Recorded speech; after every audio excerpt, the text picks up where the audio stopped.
ನಮಸ್ತೆ ಸ್ನೇಹಿತರೆ, ನಾಲೆಡ್ಜ್ ಜಮ್ ಚಾನಲ್ಗೆ ತಮ್ಮೆಲ್ಲರಿಗೂ ಆತ್ಮೀಯವಾದ ಸ್ವಾಗತ. ನಾನು ನಿಮ್ಮ ಸ್ನೇಹಿತ ವಿಠ್ಠಲ್ ಹುಕ್ಕೇರಿ.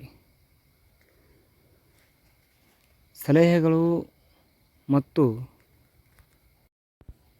ನಿರ್ಧಾರಗಳು ಹೇಗೆ ಇರಬೇಕು ಎಂದರೆ, ಸಲಹೆಗಳನ್ನು ಬೇರೆಯವರಿಂದ ನಾವು ಪಡೆಯಬಹುದು. ಅನೇಕ ಜನರು ಅನೇಕ ರೀತಿಯ ಸಲಹೆಗಳನ್ನು ನೀಡಿರುತ್ತಾರೆ. ಆದರೆ ನಾವು ನಿರ್ಧಾರವನ್ನು ತೆಗೆದುಕೊಳ್ಳುವಾಗ ನಾವೇ ಒಂದು ಒಳ್ಳೆಯ ನಿರ್ಧಾರವನ್ನು ತೆಗೆದುಕೊಳ್ಳಬೇಕು.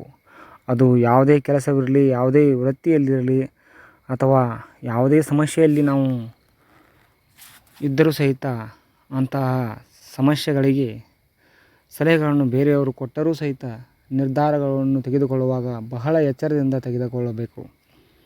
ಏಕೆಂದರೆ ಎಲ್ಲರೂ ನಮಗೆ ಒಳ್ಳೆಯ ರೀತಿಯಲ್ಲಿಯೇ ಸಲಹೆಗಳನ್ನು ನೀಡಿರುವುದಿಲ್ಲ. ತಮಗೆ ಬಂದಂಥ ಅನುಭವಗಳನ್ನು ಅಥವಾ ತಮಗೆ ತೋಚಿದ್ದನ್ನು ನಮಗೆ ಹೇಳುವ ಜನರೇ ಹೆಚ್ಚು ಇರುತ್ತಾರೆ. ಆದ್ದರಿಂದ ಸಲಹೆಗಳನ್ನು ತೆಗೆದುಕೊಳ್ಳುವಾಗ ಬೇರೆ ಯಾರಿಂದಲೂ ಸಹಿತ ನಾವು ಸಲಹೆಗಳನ್ನು ತೆಗೆದುಕೊಳ್ಳಬಹುದು. ಆದರೆ ಆ ನಿರ್ಧಾರವನ್ನು ಎನ್ನುವುದು ನಮ್ಮ ಕೈಯಲ್ಲಿಯೇ ಇರಬೇಕು. ನಿರ್ಧಾರವನ್ನು ಇನ್ನೊಬ್ಬರಿಗೆ ಬಿಟ್ಟು ಕೊಡಬಾರದು. ಆದರೂ ಸಹಿತ ಸಲಹೆಗಳನ್ನು ನಾವು ಸಿಕ್ಕವರಲ್ಲಿ ಕೇಳಬಾರದು.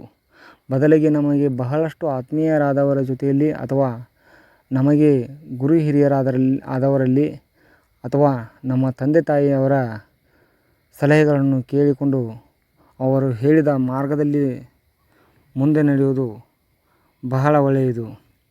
ಏಕೆಂದರೆ ಇನ್ನೊಬ್ಬರ ಸಲಹೆಗಳು ಅವುಗಳಿಗೆ ಬೇರೆ ಬೇರೆ ಅರ್ಥವೇ ಇರುತ್ತದೆ. ಅವರು ತಮಗೆ ಬೇಕಾದ ರೀತಿಯಲ್ಲಿ ಹೇಳಿರುವುದರಿಂದಲೇ ನಮಗೆ ನಷ್ಟಗಳು ಉಂಟಾಗಬಹುದು. ಅದಕ್ಕಾಗಿ ಇನ್ನೊಬ್ಬರ ಸಲಹೆಗಳನ್ನು ನಾವು ಕೇಳುವ ಮೊದಲು ಬಹಳ ಎಚ್ಚರಿಕೆಯಿಂದ ಕೇಳಿಕೊಳ್ಳಬೇಕು. ಅವರು ಅನುಭವದಿಂದ ಹೇಳುತ್ತಿದ್ದಾರೋ ಅಥವಾ ಅನುಭವ ಇಲ್ಲದೆ ಹೇಳುತ್ತಿದ್ದಾರೋ ಎಂಬುದನ್ನು ಸಹಿತ ನಾವು ಅರ್ಥ ಮಾಡಿಕೊಂಡು ಆ ಸಲಹೆಗಳಿಗೆ, ಆ ನಿರ್ಧಾರಗಳಿಗೆ, ಆ ಸಮಸ್ಯೆಗಳಿಗೆ ನಿರ್ಧಾರಗಳನ್ನು ತೆಗೆದುಕೊಳ್ಳಬೇಕಾಗುತ್ತದೆ. ಸುಮ್ಮನೆ ಯಾವುದೋ ಸಲಹೆಗಳನ್ನು ನೀಡುವವರನ್ನು ದೂರವಿಟ್ಟು ಆತ್ಮೀಯರಾದವರ ಸಲಹೆಗಳನ್ನು, ಸೂಚನೆಗಳನ್ನು ಪಾಲಿಸುವುದು ನಾವು ತೆಗೆದುಕೊಳ್ಳುವ ಒಂದು ಒಳ್ಳೆಯ ನಿರ್ಧಾರವಾಗಿದೆ ಎಂಬುದು ನನ್ನ ಭಾವನೆಯಾಗಿದೆ. ಸ್ನೇಹಿತರೆ, ಈ ನನ್ನ ವಿಡಿಯೋ ತಮಗೆ ಇಷ್ಟವಾಗಿದ್ದರೆ ದಯವಿಟ್ಟು ಲೈಕ್ ಮಾಡಿ, ಶೇರ್ ಮಾಡಿ, ಹಾಗೂ ಸಬ್ಸ್ಕ್ರೈಬ್ ಆಗದಿದ್ದರೆ ಸಬ್ಸ್ಕ್ರೈಬ್ ಆಗಿ ಎಂದು ಕೇಳಿಕೊಳ್ಳುತ್ತೇನೆ. ಧನ್ಯವಾದಗಳು.